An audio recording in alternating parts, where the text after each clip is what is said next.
আপোনালোকে ভিডিঅ'টো যদি আপোনালোকে সম্পূৰ্ণ ভিডিঅ'টো চাই তেতিয়াহ'লে আপোনালোকে আচলতে অনলাইনত আপোনালোকে কেনেকৈ তীৰ কাটিব পাৰে তো সেইখিনি কথা আপোনালোকে বুজি পাব আৰু দেখিবলৈ পাব আপোনালোকে কেনেকৈ অনলাইনত তীৰ কাটে আৰু যদি আপোনালোকে অনলাইনত তীৰ কাটিব খোজে তেতিয়াহ'লে আপোনালোকে এই ভিডিঅ'টো সম্পূৰ্ণ ভিডিঅ'টো চাই থাকিব তো তেতিয়াহ'লে আপোনালোকে অনলাইনত তীৰ কাটিব পাৰিব।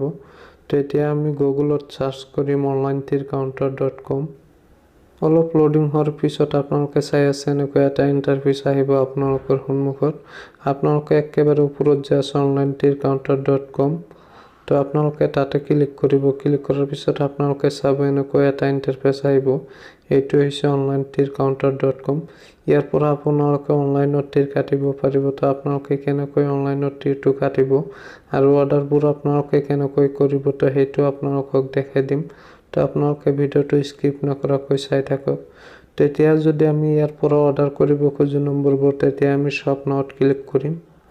তাৰপিছত আমি এনেকৈ এটা ইণ্টাৰফেচ দেখিবলৈ পাম। তো ইয়াতে 9 ইণ্ডিঙৰ পৰা আপোনালোকে চাই আছে ইয়াতে 9 ইণ্ডিং আছে 8 ইণ্ডিং আছে। তো আপোনালোকে ইয়াতে গোটেইকেইটা ইণ্ডিঙে পাব 9ৰ পৰা 0লৈকে।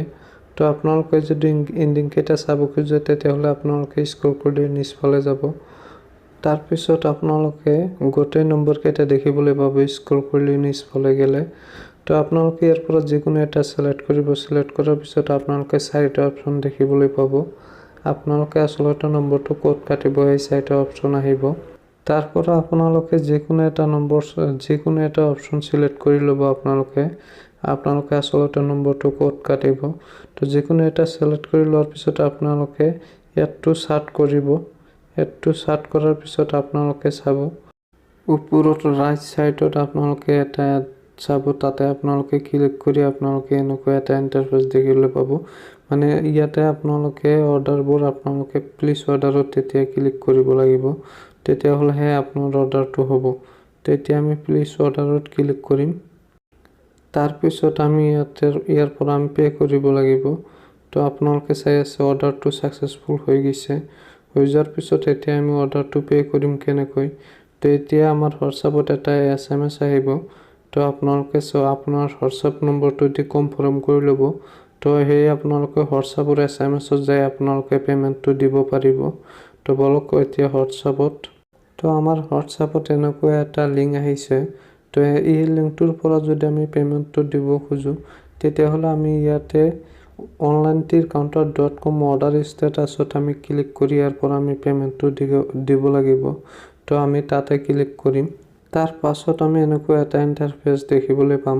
তো ইয়াতে 3টা অপচন আছে। আমি এই 3টা অপচনৰ ভিতৰত যিকোনো অপচনৰে আমি পে' কৰিব পাৰোঁ। আৰু আফটাৰ আমাক পে'মেণ্টটো কেনেকৈ দিব সেইটো আপোনালোকক ক'ম। যদি আপোনালোকে পে'মেণ্টটো পায় তেতিয়াহ'লে আপোনাৰ হোৱাটছআপত আপুনি পে' নম্বৰটো তাক দি দিব আৰু সিহঁতে আপোনাক পে'মেণ্টটো আপোনাৰ পে' নম্বৰত পে'মেণ্ট কৰি দিব। আফটাৰ 30 মিনিটৰ ভিতৰত আপোনালোকে আপোনালোকৰ একাউণ্টত পে'মেণ্ট পাই যাব। সেইটো 100% জেনুইন। তো আপোনালোকে ভিডিঅ'টো চাই নিশ্চয় বুজি পাইছে আচলতে আপোনালোকে কেনেকৈ অনলাইনত তীৰ কাটিব পাৰে। তো আপোনালোকে অনলাইনত তীৰ কাটিব আৰু ভিডিঅ'টো শেষলৈ চোৱাৰ কাৰণে ধন্যবাদ জনাইছোঁ আপোনালোকক।